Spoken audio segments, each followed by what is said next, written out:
Well, libraries, for many of us, are really areas of safe haven, of refuge, of quiet. I know for the young adults we serve at Year Up, often a library is the one safe space that they can go to, especially if their home lives might be rather noisy or at times complicated. So we realize that libraries play an incredibly important role in many of our communities.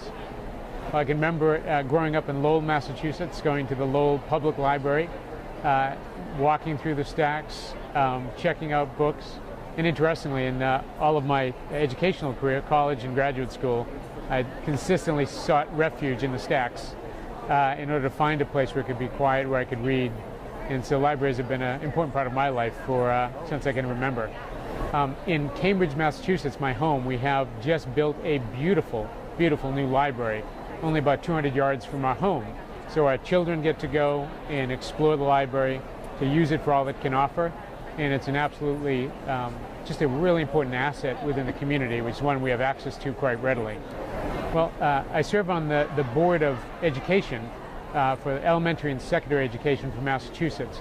So we get to see and speak with many librarians across Massachusetts and really come to appreciate the incredibly important role they play in public education across our state. So I wouldn't have one favorite. I get to see a lot, talk with a lot, and appreciate what they do.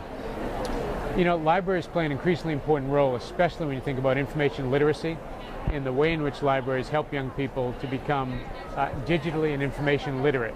So I think to cut that out in today's society is not in our students' long-term interest in helping them learn how to learn and exposing them to a much broader array of information. So I'm not in favor of those cuts.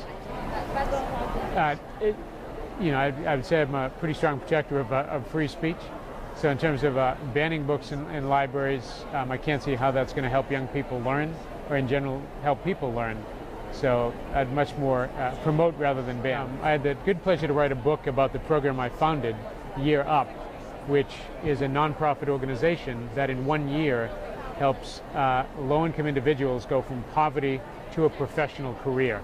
So we work with young adults all over the United States, and in the course of that year, they learn the professional and the technical skills to take those skills into places like Google, Facebook, Children's Hospital, the federal government, and show that they are indeed assets for our country and really help them to realize their potential. I run Year Up full-time. It's a $50 million organization with about 300 staff, so it certainly keeps me on my toes.